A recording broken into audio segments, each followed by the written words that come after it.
Welcome to Family Real-Time Strategy.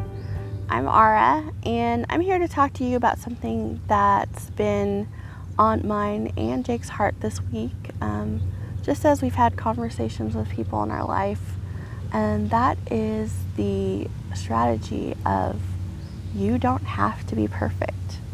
I want you to breathe that sigh of relief because you're released from that burden of perfectionism. I know that you may think, I'm not a perfectionist. I am a perfectionist, or at least was.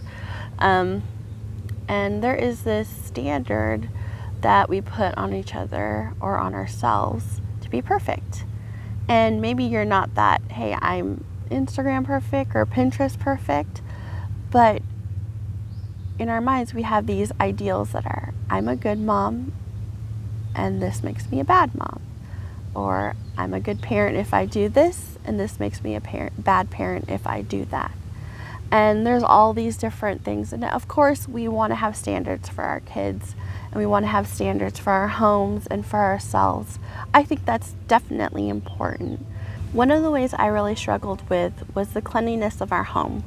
And I'm not just saying like, oh, it needs to be clean, but I wanted it to be perfect. I wanted pillows and blankets in its correct place. Nothing out of place, especially when Jake got home from work at 4:30 in the afternoon.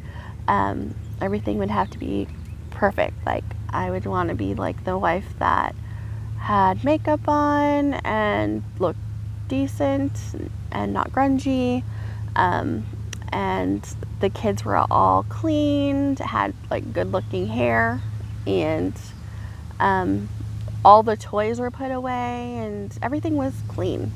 And I just thought, this is what it means to look like a good, productive wife. And, fast forward to having 5 kids under 6 years old, and that just wasn't achievable anymore. Not only was it not achievable, it was kind of ridiculous to put that standard, because now I was trying to still achieve that standard. And to achieve that, I had to basically be crazy and pregnant at the same time. And so it just didn't work. And I just kept struggling, being like, wow, I'm not a good mom anymore. Like, I used to be a really good mom. Like, I was like the perfect mom and a great wife.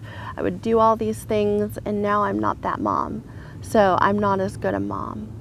And so that's something that I struggled with, and I just had to even give that to the Lord and just think about, well, does having makeup on make me a good mom? Does having clean babies make me a good mom? No, not necessarily. And so there are these things that I was putting on myself that weren't a good standard. And not only was it not a good standard, it was telling myself a lie, really, that I was a bad mom for things that honestly aren't out of my control. The other day I was talking to one of my really wonderful friends, Jackie, in Turkey, and she called me. I was not perfect. I was in my bed recovering from being sick, and I felt so much better, but I hadn't gone out of bed, and my kids were watching TV. And in the time that we were done talking on the phone, my baby had dumped a bag of chips, which I don't even know where they came from, into my coffee and then crushed them all over the floor. They had dumped an entire bag of blocks out all over the carpet. And Amelia and Willa emptied out an entire container of disinfectant wipes. And I just thought, like, this is funny and this is life. And if that was 5 years ago, I would have probably cried. I mean, I'm not even kidding. We have these ideas that this is what we should do. And if we do it this way, then our life looks good and is right and is Instagram worthy. And what we're telling you is that life does not have to be like that. God doesn't call us to have our lives look exactly the same. Your life doesn't have to be perfect.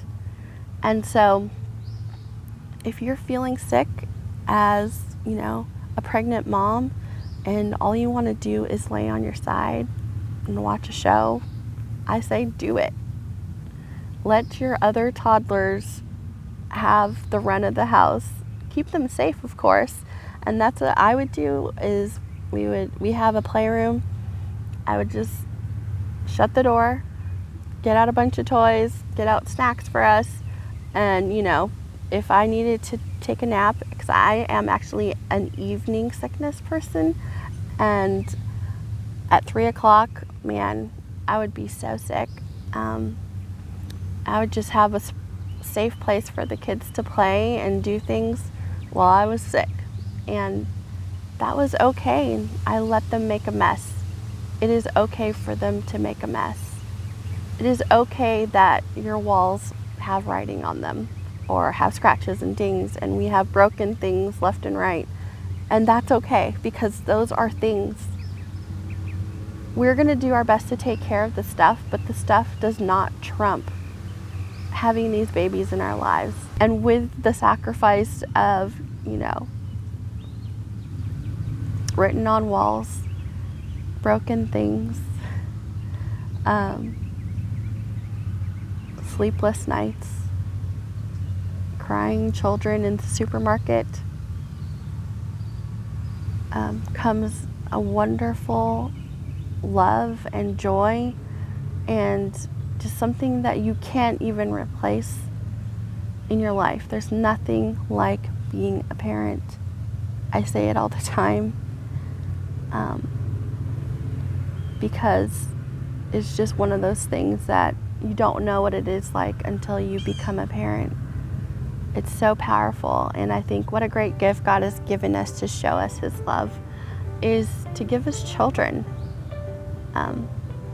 It's just a powerful example of how He loves us so much, and it just blows my mind. So I just hope that you're blessed and that you're released from this perfectionism that we see everywhere. Having goals and standards are wonderful because it pushes us to do more, to be more, to achieve more. But when those goals and standards start to teach us to tell ourselves lies, then we need to stop and evaluate what are we actually trying to do and what are we actually trying to achieve. If those goals and standards start to teach us that we are wrong or we are bad or we are unworthy, then we've got to reevaluate what it looks like to be a good mom or a good parent, to have a good family or a good home. Our standards should be what God's standards are, and to be loving, to be kind, to be gentle. Fruits of the Spirit have been such a great standard for us, and we are not perfect, and I know we're going to say that every time because we're not always gentle, and that's actually something that I need to work on. We could talk about that later. But love, joy, peace, patience, kindness, goodness, faithfulness, gentleness, self-control. These are the fruits of the Spirit, and we should be measuring ourselves by those standards every day. And we should be measuring our kids by those standards that the Lord has called us to. So if we want to be perfect in love, we get to be perfect in love. And so I call us to be free from the perfectionism of a perfect looking life.